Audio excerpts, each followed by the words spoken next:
What's up, you guys? So first of all, I'm right now in this nicer part of Bogota than where we were before. I don't know if I could show you. There's still some weird shit going on, like that tree.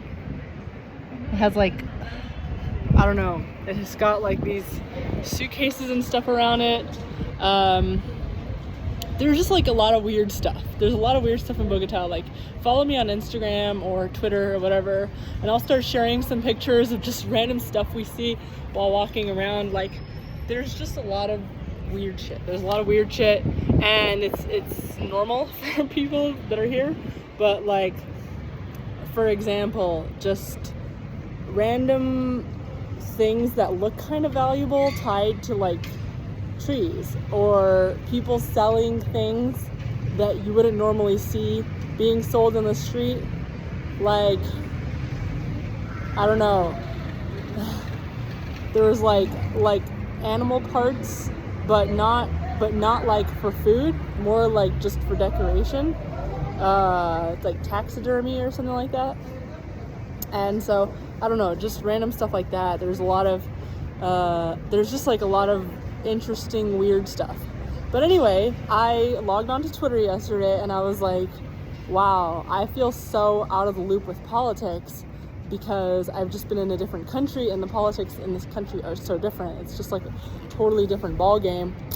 I look gross. I feel really self-conscious because of my hair.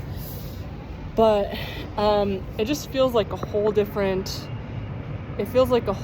like ball game here. So I've just been kind of not been involved in a lot of political thought, and every time I go onto Twitter, I'm like, oh my gosh, I feel more and more, because my following is mostly, and like the people that I follow are mostly American politics, I feel more and more disconnected. Like, what am I?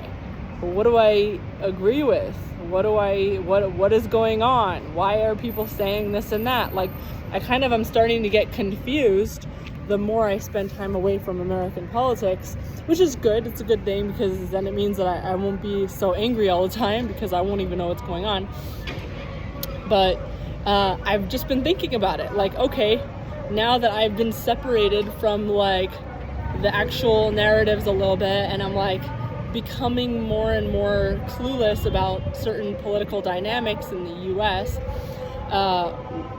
what am I? Like, am I conservative or am I liberal, you know?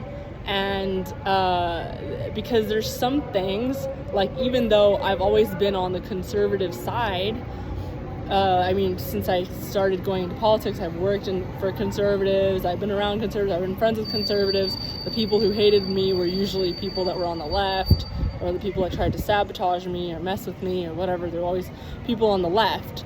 So it became more about sides. But now that there isn't really any sides, because I'm not working for anybody in politics, I'm not like really so involved. So now it's more about ideology. What is my ideology? And the truth is, I mean, I think there's some stuff on, you know, there's some liberal stuff that I would strongly agree with. There's some conservative stuff that I would strongly agree with. But I think a lot of people don't want to be called either. They don't want to be called liberal or conservative, because it kind of forces them to take sides and be in a box. And when you're not really connected to any physical sides, like, it feels like a chain.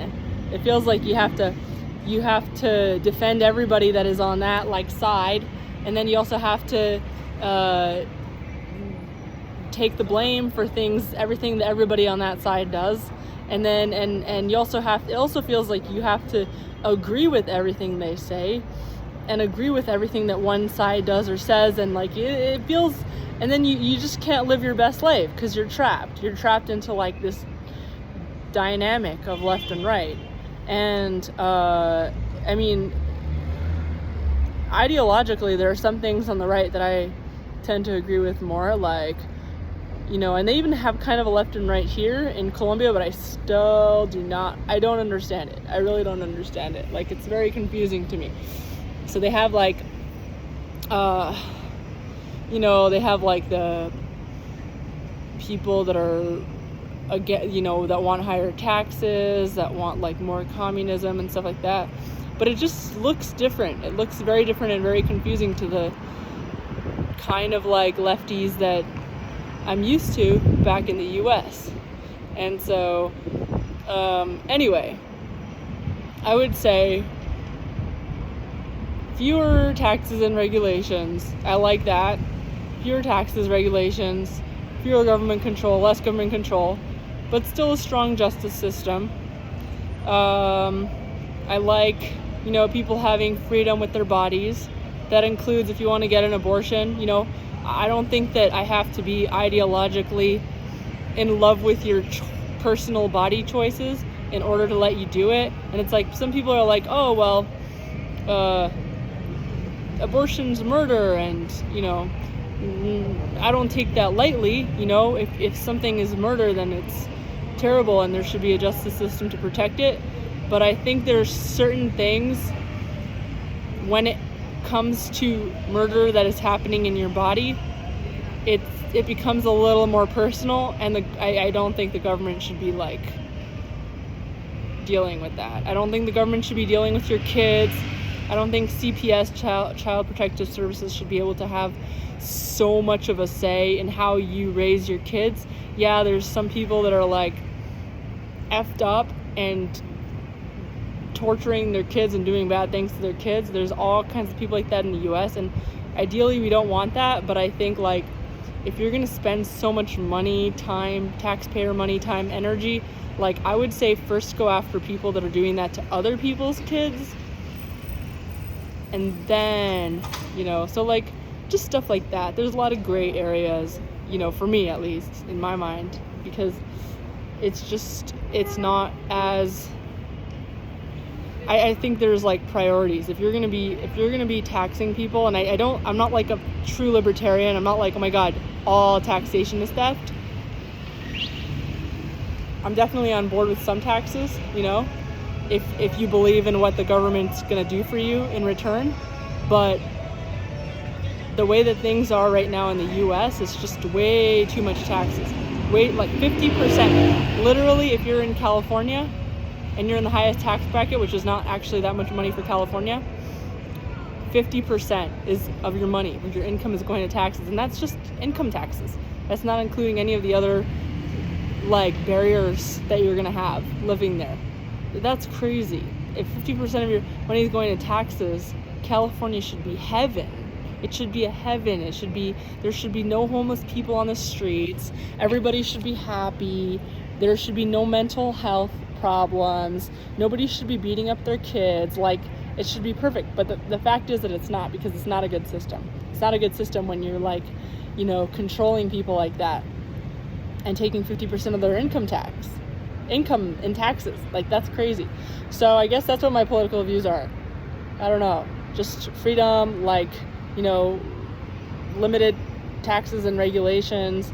And then just like my personal beliefs. I don't really care for this to be involved too much in politics, but like just my personal beliefs, I would probably be more conservative in terms of personal, like, yeah, like I think people that still want to reproduce, people that are still like identifying with their, like wanting to reproduce is a sign of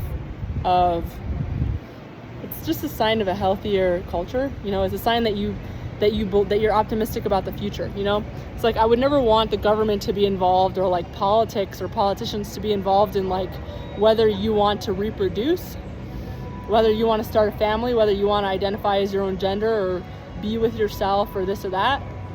That's completely your choice. Like, that's not something that politics should be involved in.